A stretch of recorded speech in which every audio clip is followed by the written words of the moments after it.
शहर की ताज़ा खबरों को देखने के लिए महाराष्ट्र नागरिक न्यूज़ चैनल को सब्सक्राइब करें और बेल आइकन को क्लिक करें। महाराष्ट्र नागरिक न्यूज़ में आप सभी का स्वागत है। आज हमारे सामने हैं एडवोकेट भरत शिवनानी।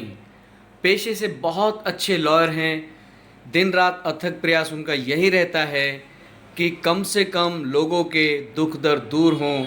कोई छोटे मोटे केस हो, बड़े से बड़ा केस हो, सबसे पहले यथासंभव ये तकलीफ़ जिन्हें है उन परिजनों को मदद करके कोर्ट कचहरी से उन्हें ज़्यादा से ज़्यादा राहत दिलाते हैं।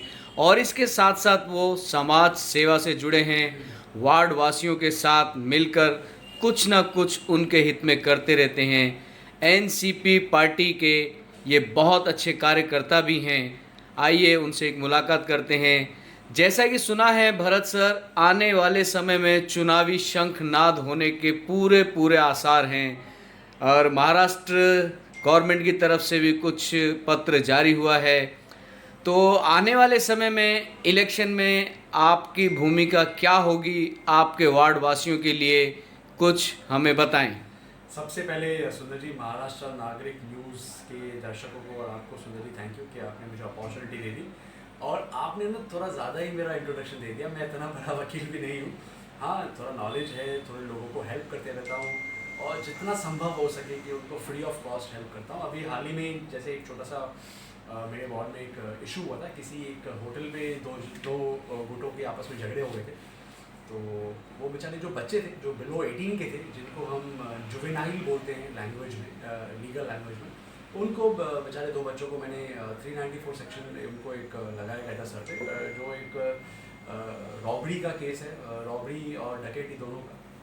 तो वहाँ पे मैंने उनको भिवंडी कोर्ट में जाके उनको मैंने एक जस्टिस के हिसाब से, जो लीगल प्रोविजंस के हिसाब से उनको मैंने बेल दिलवाई।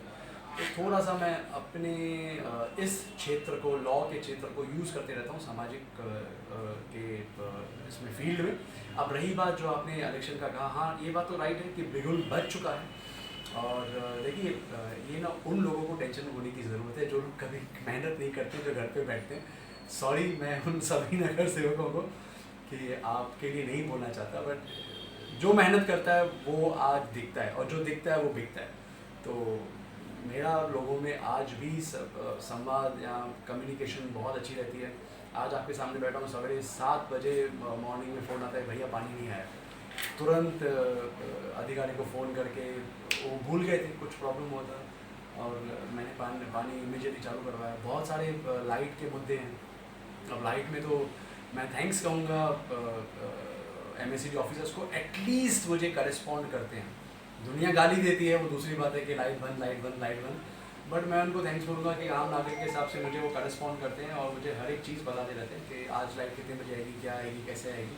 बट येस, लाइट के मुद्दे पे हम बहुत सीरियस प्लान कर रहे हैं और मैं मेरी जनता को एक रिक्वेस्ट करूँगा कि एक छोटा सा प्रेम भरा आंदोलन हम निकालने वाले हैं, जो कि साधुबेला स्कूल से निकलेगा टुवर्ड्स 1 नंबर लाइट ऑफिस। हम कोई बड़े लोगों की तरह गाड़ियाँ नहीं लेके जाएंगे अमरनाथ में। हम आम आदमी के हिसाब से, आम आदमियों के साथ, आम जनता के साथ, अम्ब्रेला हुआ, अम्ब्रेला लेके एक बैनर तले, चलो लाइट ऑफिस, वो बैनर के तले हम जाएंगे। किसी पॉलिटिकल पार्टी का इन्वॉल्वमेंट नहीं रखेंगे, बट आम आदमी के हिसाब से जाएंगे और लाइट ऑफिस को एक अलर्ट करेंगे, एक नोटिस देंगे कि अगर आपने वैसे ही काम करना, लाइट बंद करना चालू कर दिया, जैसे आज दिन में 5-5, 6-6 बार लाइट बंद होती है। मैं समझ सकता हूँ कि बेचारे मेरे वार्ड में इतने ओल्ड एज वाले हैं। अभी हाल ही में आपसे सामने बैठा हूँ, 4 दिन पहले एक 92 ईयर्स एज का एक व्यक्ति लाइट ऑफिस में, बेचारा वो पैदल नहीं कर पाता है, 173 बैरक से निकल के लाइट ऑफिस गया है और लाइट ऑफिस में बैठ गया है कि जब तक आप मेरे घर की लाइट नहीं बनाओगे। 2 दिन से उसके घर की लाइट नहीं बन रही थी, बाकी सबकी लाइट चालू थी, उसकी प्रॉब्लम थी, तब जाके उन्होंने काम किया। तो मैं लाइट ऑफिस को यही आह्वान करूँगा उस टाइम पे मेरे जो भी आंदोलन में, जो मेरे साथ में चलेंगे, कि प्लीज़ हमको सीरियस लीजिए, नहीं तो ये आंदोलन एक उग्र भी बन सकता है। यहाँ एक पब्लिक का पेशेंस टेस्ट मत करो। अगर आपने वापस वैसे ही करना चालू कर दिया तो हम आगे बढ़ जाएंगे और इस वक्त हम लाइट ऑफिस के अधिकारियों की रेजिग्नेशन भी डिमांड करेंगे। तो पॉलिटिकल बिल्कुल उनको टेंशन है जो काम नहीं करते। मैं आपको मेरे मुद्दों, बातों में सब मुद्दे निकाल दिए मैंने कि जहाँ पे मैंने लोगों की हेल्प की, लोगों का सब समाज सेवा करता हूँ। अब आपको बताऊँ तो एक दिन 2 दिन पहले मैं 1 नंबर बस स्टॉप से निकल रहा हूँ, वहाँ पे एक बड़ी लाइट सॉरी एक बड़े पानी का पाइप था जो पूरा ओवरफ्लो हो रहा था। वो वीडियो बना के तुरंत मैंने सबको भेज दिया। तब मेरे थ्रू उनको पता चला कि यार ये तो बहुत ज़्यादा लीकेज हो गया। लीकेज क्यों हुआ था? क्योंकि एक दिन पहले सफाई कर्मचारियों ने वहाँ पे कुछ उन्होंने कुछ काम किया था। काम करते वक्त उन्होंने पानी की लाइन तोड़ दी थी। सो वहाँ पे मैंने इनको नोटिस दिया। आज 2 दिन उनका काम अभी तक नहीं हुआ है। मैं उनको भी रिक्वेस्ट करूँगा वाटर डिपार्टमेंट और सैनिटेशन डिपार्टमेंट को आपस में अमालगमेशन करिए। बट मेरा वो जो पाइप था, जो शायद मुझे लगता है 14-15 इंच का पाइप है, जहाँ से पानी बहुत ओवरफ्लो रहा था। मैं आपको वीडियो भेजता हूँ, आप न्यूज़ में वो भी कवर कीजिएगा वीडियो। तो उनको मैंने रिक्वेस्ट किया कि उन्होंने बोला भरत हम थर्सडे का ये इंसिडेंट था, बोला कल करेंगे, पूरा पानी वेस्ट हो गया। फ्राइडे को भी नहीं हुआ। इनका रीज़न है बारिश थी, ठीक है मैं समझ सकता हूँ। बट अभी आज सैटरडे है, सैटरडे भी वापस वही इंसिडेंट है कि उन्होंने अभी तक काम नहीं किया। सवेरे तक तो उनका काम चालू था, मेरे को ऐसे पता चला। बारिश है, देखते हैं क्या होता है। बट ये मैं जस्ट इंसिडेंट था ना, मेरा काम कंटिन्यू लोगों के बीच में आना जाना चालू रहता है। मेरे एरिया की बात करूँ, कौन सी एरिया आती है, ये 1 नंबर बस स्टॉप से लेके महाराष्ट्र मित्र मंडल, उसके बाद वो 94 से लेके 110 barrack, then Shani Mandir area, then pipeline area, then 113, 114 area, then आप नीचे आएंगे सत्या मेडिकल के पीछे 180 से लेके 184 बैरक आइए। फिर आप हरदासमल होटल के पीछे साइड कहूँगा 34 से 36 बैरक है। और वो मंदिर से लेके ऊपर आएंगे, देन चरणदास चौक है, चरणदास चौक से लेके नीचे जाएंगे धर्मदास दरबार। उन पूरे रोड पे 52 to 67 बैरक है। वो पूरी एरिया मेरा क्षेत्र में आता है। तो ये एरिया इतना रटा हुआ है कि आप आधी रात को पूछेंगे भाई उठ तेरी एरिया कौन सी है, सब बता सकता हूँ। क्योंकि मैं मेहनत कर रहा हूँ, लोगों के बीच में जाता हूँ, काम करता हूँ, लोगों को पानी के टाइम्स बताना, व्हाट्सएप ग्रुपों में मैसेज देना। फ्राइडे को भी कहीं कहीं पानी आता है, वो भी उनको नोटिस देना। मेरे एरिया में 3 बार पानी आता है, 3 बार का उनको प्रॉपर टाइम बताना। तो मैं बहुत ट्राई करता हूँ कि सरकार और लोगों के बीच में जो गैप है, जो जगह है, उसको मैं ब्रिज करूँ और उसको मैं पूरा फिलअप करूँ, जैसे लोगों को सुविधा मिलती है। जैसा कि सर ऐसा एक बार देखने को मिला कि किसी ने कहा गड्ढे में गाड़ी गई और झट से उसका साथी बोला चलो उल्लासनगर आ गया। मतलब ये कौन सी बीमारी है कि उल्लासनगर गड्ढों से मुक्त होने का नाम नहीं ले रहा है? ये कौन सा रोग है जो गड्ढों के रूप में है? क्या इसका कभी कुछ इलाज होगा? सुंदर जी, शर्म आता है। इंडिया को इंडिपेंडेंस मिलते इतना टाइम हो गया है और यहाँ पे आज भी हम उस गड्ढों में जी रहे हैं, जबकि सराउंडिंग अंबरनाथ, बदलापुर, कल्याण क्या डेवलपमेंट हो चुका है। तो बहुत शर्माने वाली बात है। अब रिसेंटली मैं उल्लासनगर के लोक नेता के साथ था। तो अब आप उनकी पीड़ा समझिए। मतलब इतने बड़े व्यक्ति, लोक नेता, पूर्व विधायक, तो उन्होंने बताया मुझे कि मतलब हम ट्रैवल कर रहे थे, साहब के साथ जाते रहते हैं, तो कहीं एक गड्ढा आ गया और गाड़ी लिटरली उस साहब की बहुत बड़ी गाड़ी है, तो एक गड्ढे में पड़ गई और बहुत झटके से आवाज़ आया। तो साहब ने बोला भरत लगता है मुझे कुछ तो वापस इन अधिकारियों को सबक सिखाना पड़ेगा, कुछ तो वापस वैसा करना पड़ेगा जब इनको पता चलेगा कि उल्लासनगर के मेन रोडों पे काम ही नहीं किया तुम लोगों ने। मतलब चाहे वो इलीगल काम हो, पर मैं वो करूँगा क्योंकि पब्लिक के लिए, मुझे पब्लिक के बेनिफिट के लिए वो करना ही पड़ेगा, नहीं तो किसी को पड़ी नहीं है उल्लासनगर। ये उस महान व्यक्ति ने स्टेटमेंट दी जो उल्लासनगर को भविष्य, जो जिनकी वजह से सीमेंट सीसी रोड बने हैं। तो मैं उस मतलब जहाँ पे रोडों की बात आती है ना, मैं उस महान व्यक्ति का जिक्र बिना किए आगे बढ़ ही नहीं सकता। तो वो ऐसे लोक नेता, पूर्व विधायक हैं हमारे, जिन्होंने सीसी रोड, ये रिकॉर्ड है कि उल्लासनगर में, पूरे महाराष्ट्र में अगर सीसी रोड कहीं बना तो पहला जो हमारे साहब ने वो करवा के दिया। बट आज इतनी हालत ख़राब है। यस, और क्यों हालत में ख़राब है, मैं वो भी मैंने एक समझ लिया। नगर सेवक क्या करते हैं ना, गली खोपचों में, उनके वार्डों में जाके रोड बनाएंगे, नालियाँ बनाएंगे, नाली बनी होगी तो तोड़ के फिर बनाएंगे, बजट को ओवर यूज़ करेंगे। ठीक है, चलो मैं वो तो करो। मैं जब पहले सुनता था बहुत हंसी आती थी, आज भी आप देखते होंगे मेरे को कितनी हंसी आती है कि नाली बनी हुई तोड़ेंगे फिर बनाएंगे। मतलब लोगों के नज़रों में सिर्फ चिपकने के लिए। मैं बोलता हूँ थोड़ा बजट आप मेन रोड पे यूज़ करो। मतलब बहुत शर्म आता है। और आपको मैं ये मौका छोड़ूंगा नहीं ये बताने के लिए कि मैंने शायद एक वर्ल्ड रिकॉर्ड कायम किया है, और थैंक्स टू मेरे प्रिय नेता भूमिका अडानी जी। उन्होंने मुझे 20 लाख की निधि दी है।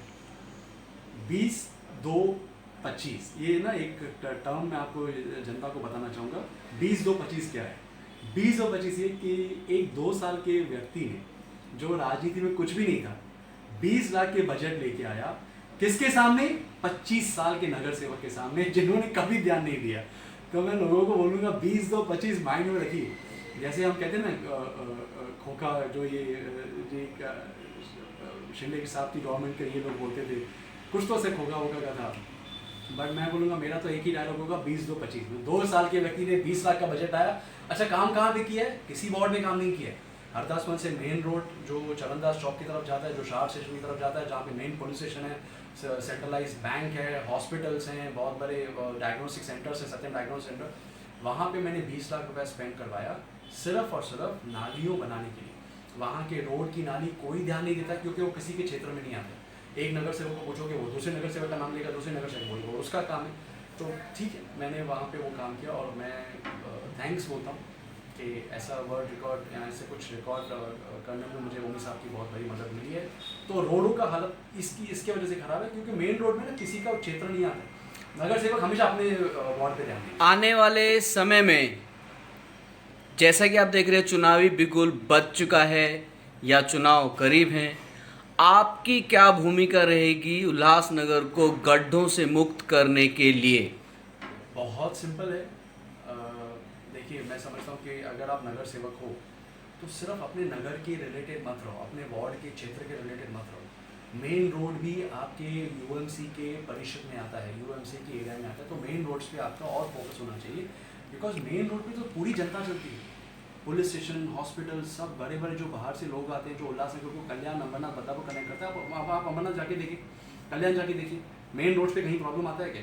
आपको खुशी होती है? अरे मैं मेरी फैमिली को रात को जब राउंड ड्राइव पे लेके जाता हूँ ना, तो मेरी फैमिली मेरी बोलती है, पापा कल्याण साइड चलो, जो नया रोड चला है ना, हम वहाँ पे राउंड मारने चलते हैं। तो उल्लासनगर का उस कदर ऐसी कंडीशन हो गई कि लोग उल्लासनगर प्रेफर नहीं करते घूमना। जब हम ही नहीं करते तो बाहर के लोग क्या करेंगे? सो मैं इसको जोक पे नहीं लेके जाऊँगा, बट मैं इसको सीरियस लूँगा कि अगर मेरे फैमिली को भी उल्लासनगर नहीं चाहिए, उल्लासनगर के रोड्स को इतना प्रॉब्लम है, तो मैं उससे ज़्यादा फोकस करूँगा। अगर मालिक ने या पब्लिक ने मुझे चांस दिया, अगर रणनीति, गठजोड़ की राजनीति मुझे अलाउ कर दिया आगे आने की, तो मैं श्योर आऊँगा। और फोकस तो मेरे वार्ड पे रहेगा। ऑफकोर्स मेरा पब्लिक गार्डन एक बहुत बड़ा ड्रीम है कि मैं बुज़ुर्गों के लिए मैं पब्लिक गार्डन दूँ, और हाउसिंग पे मेरा बहुत बड़ा ड्रीम है वो भी, कि मैं जो मेरे एरिया में जो बस्तियाँ हैं, जो चॉल्स हैं, उसको मैं थ्रू लॉज में MMRDA थ्रू या किसी के थ्रू मैं क्लस्टर डेवलपमेंट लाना चाहता हूँ, कि प्रॉपर तरीके से जो लाइट की वायर्स अंदर हों, पानी के पाइप्स अंदर हों, सैनिटेशन अंदर हो, रोड के अंदर ऊपर कुछ दिखना ही नीचे, इस तरीके की मैं ड्रीम रखता हूँ क्लस्टर डेवलपमेंट को मेरे वार्ड रिलेटेड। और सीधी बात है, अगर ये सब चीज़ें होती हैं तो मैं उसके बाद मेरे रोड्स पे फोकस ज़्यादा होगा। Thank you.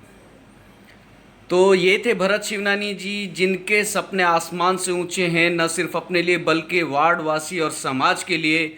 महाराष्ट्र नागरिक न्यूज़ तहे दिल से इन्हें इनके कार्यों के लिए प्रोत्साहन देते हुए इन्हें आगे जाने के लिए इनके लिए दुआ करता है। आगे चलकर ये बहुत अच्छे काम करें, पब्लिक के लिए नेकी के काम करें, गड्ढों से लेकर लाइट व्यवस्था तक जो भी बिगड़ा हुआ सिस्टम है उसमें इनकी भूमिका एक अच्छे नायक की हो। हम यही इनके लिए कामना करते हैं। धन्यवाद।